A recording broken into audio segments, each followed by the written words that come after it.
Bonjour à tous, je suis avec Jean-François Nobel.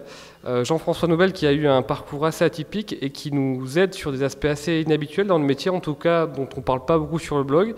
Et justement, il a beaucoup de choses intéressantes à raconter par rapport à ça. Donc Jean-François, est-ce que tu peux te présenter à nous? Je crois que je peux me définir déjà comme un être heureux, dont l'occupation consiste à vivre à plein temps. Et puis à côté de ça, j'aime aussi me définir comme inutile. À savoir donc non utilisable, parce que je vois partout qu'on a une sorte de philosophie de l'utilitarisme, toujours justifier son existence, et on n'a pas, je crois, à justifier l'existence, on n'a pas à gagner sa vie d'ailleurs.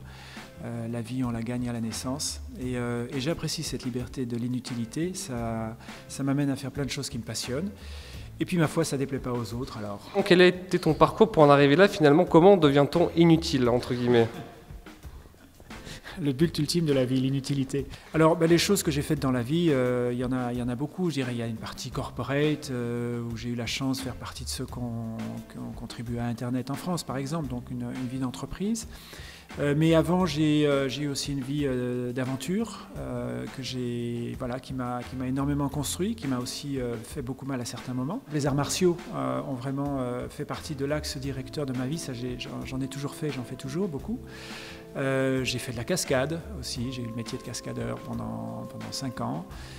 J'ai donc eu une vie corporate, j'ai fait de la prison aussi. Et puis il y a 12-13 ans, j'ai décidé de me lancer vraiment dans quelque chose qui me passionnait, l'intelligence collective, une nouvelle discipline de recherche, donc un champ entièrement fertile qu'on n'enseigne pas ou pas encore dans les universités, ça commence. Voilà, donc je fais de la recherche, du développement aussi. Et évidemment, donc ça va nous amener à nos sujets, parce que ce que vous faites, qu'on parle d'habillement, d'alimentation ou quoi que ce soit d'autre, ça touche à la société, à ce qu'on fait ensemble. Et ça nous a amené effectivement à avoir pas mal de conversations là-dessus ensemble. Comment tu as découvert Bonne Gueule et surtout en quoi notre démarche t'a intéressé finalement? J'ai découvert Bonne Gueule tout simplement parce que toujours dans mes démarches de recherche, j'avais déjà fait depuis longtemps tout un cheminement sur l'alimentation, constatant que la plupart des gens, et moi compris, on mangeait junk, donc pas sain pour le corps et pas sain pour l'environnement et pour les autres. Et finalement, on fait la même chose dans l'habillement. On s'habille junk, on va dans des trucs low cost avec des habits fabriqués on ne sait pas par qui ou par où, en tout cas souvent dans de très mauvaises conditions. Ça ne fait pas du bien à l'environnement et en plus on s'habille mal, on ne met pas la qualité ou l'esthétique dans ce geste. Donc m'inscrivant dans cette démarche, j'ai fait une recherche sur internet me disant mais il y a forcément des gens qui donnent, comme dans tout domaine, des conseils pour bien s'habiller. Et très naturellement, j'ai atterri sur Bonne Gueule.